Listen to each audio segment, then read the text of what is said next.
while a rapper shooting their fan by themselves is incredibly personal, there's other rappers who have inadvertently brought about the deaths of their fans simply by inviting them to a concert and disregarding their safety. And one of the earliest examples of this is of course none other than the Diddler. Long before the parties and the scandals, P. Diddy, or Puff Daddy, was just a 22-year-old hustler trying to make a name for himself in the world of hip-hop. But one of his first major events would end in tragedy, setting a deadly precedent that the industry would seemingly never learn from. On December the 28th, 1991, Diddy co-promoted what was billed as the Heavy D and Puff Daddy celebrity charity basketball game at the City College of New York's Holman Gymnasium in Harlem. The lineup was stacked with some of the biggest rappers and singers of the time: Heavy D, Run DMC, Boyz II Men, Jodeci, Big Daddy Kane, as well as other celebrities like Mike Tyson, who were all set to ball out for a good cause. But what begun as an act of charity quickly descended into chaos, turning this star-studded event into a massacre. You see, New York's Holman Gymnasium had a legal capacity of 2,730 people, but Diddy and Heavy D would allegedly oversell the event with nearly 5,000 people trying to cram into the venue, after the event was heavily promoted on the popular Kiss FM radio channel. On the day of the planned celebrity game, crowds would begin forming outside the gymnasium already several hours before the start of the event, which would surprise the security personnel who weren't expecting such a large number of people. At first, everything seemed to be going relatively smoothly, despite the number of people trying to enter the gym far exceeding what the organizers anticipated. However, things would begin to unravel fast when celebrities began arriving at the event, with the arrival of Mike Tyson and LL Cool J bringing the crowd to a frenzy. As Gene Deal, Diddy's former bodyguard, would later describe to DJ Vlad during an interview.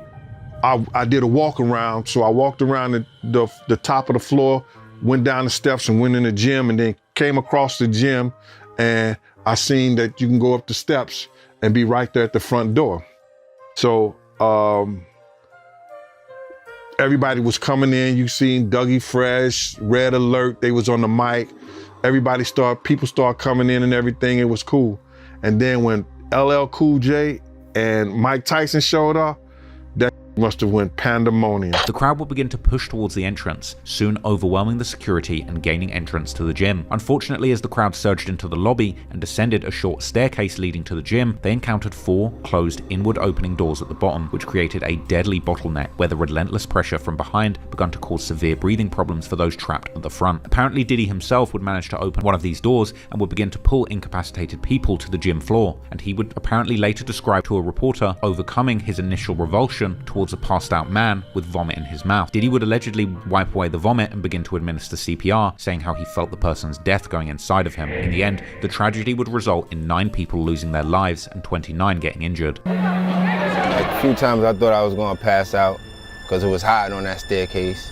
You know what I'm saying? And when they closed the doors, I knew something was going down. City College was a deep experience for me. I was there, I was on the floor, I watched people take their last breath, regurgitate, and die. The following day, the horror of the event became front-page news all over the country, and in the days and weeks that followed, New York newspapers published extensive reports investigating the events that led to the tragedy, with one headline asking, "Where's the money?" as journalists were unable to trace the donation intended for the AIDS non-profit that was promised a share of the event's proceeds. Also, Diddy would from the beginning be under major scrutiny, as the newspapers were digging into matters like who was responsible for the undersized security detail, the oversized crowds, and the missing charity money. Journalists would even interview people from New York's rap promoter community who were familiar with Diddy's past events, which one promoter would describe as dangerous and unruly. This would be the first time that New Yorkers would become familiar with Diddy's face, as he and Heavy D would do their own damage control, attempting to explain how things could have gone terribly wrong. Diddy appeared to shift blame onto the police, who had already been notably slow to respond, and some had even refused to enter the gym after there were already reports of people passed out, as the gym, according to the police, was the city college's responsibility. One article would even point out how the tragedy had derailed Diddy's rocket-like rise to the top of the rap industry, while describing Diddy as a classic overachiever,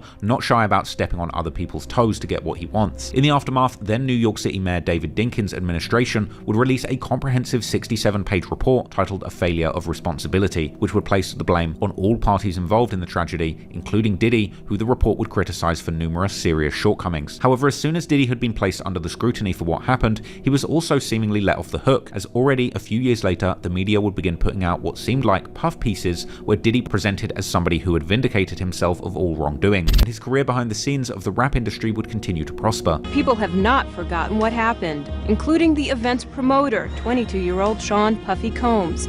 He was cited in the New York City Deputy Mayor's report for failing to adequately alert student organizers to the need for strong security and crowd control. Since then, Combs has maintained a low profile in the press, which he feels has wrongly portrayed him. I'm famous for like the kid in their minds who threw the tragic City College, man. That's kind of hard for me sometimes to live with. In the first couple of days when it happened, there was nobody to really answer for what was going on, you know what I'm saying? So I think the media and everybody was trying to figure out why this happened. It was just a big media circus, you know what I'm saying? It was real scary for me. I didn't know like how to defend myself and something. I'd never been put in that position, and I was just trying to do something to, you know what I'm saying, something for my community, you know what I'm saying? Something to give us a place to go like I had been doing. It wasn't the first time I threw events. However, almost a decade later in 1999, families of the victims would get at least some vindication, as Diddy and Heavy D, as the promoters of the event, were found 50% responsible for the tragedy, while the City College were found to be responsible for the other half, and both parties would be ordered to pay for the damages to the families of the victims. However, for Diddy, who was already a millionaire at this point, paying a few $100,000 hardly seemed like a real punishment for the loss of 9 innocent lives. Moreover, some people believe this tragedy actually boosted Diddy's career by putting his name in headlines nationwide, giving him the notoriety that he would later use to build his empire. Sadly, Diddy's brutal crowd crush was far from the last time that a careless rap star would host an unsafe environment, leading to the deaths of numerous fans. And the most infamous example of this in the modern era is, of course, Travis Scott. Well, Houston police just released a full report into the investigation of the Astroworld concert tragedy. It was back in November of 2021 when that crowd surged towards the stage where hometown rapper Scott Travis was performing, or Travis Scott, I should say. 10 people were killed, dozens of others were hurt. On November the 5th, 2021, Travis Scott's third annual Astroworld Festival at NRG Park in Houston was packed with 50,000 eager fans who had no idea that they were walking into a catastrophe waiting to happen. The warning signs were there from the very beginning. Let's go!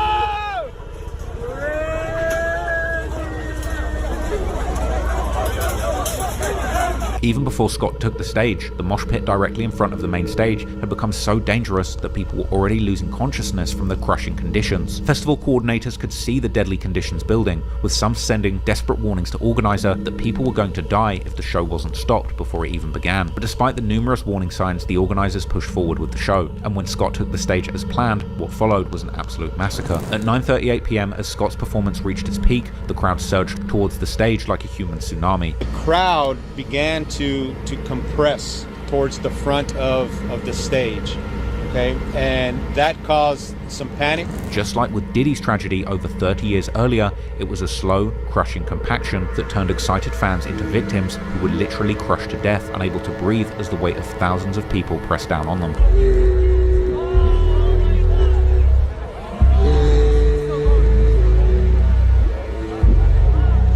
The youngest victim was just 9-year-old Ezra Blount, who had come to see his hero perform, but was instead trampled and placed in a medically induced coma before tragically dying days later. 9-year-old Ezra Blount says that Dallas child has died. Ezra was on life support after he was trampled during a crowd surge during the Travis Scott performance at that festival.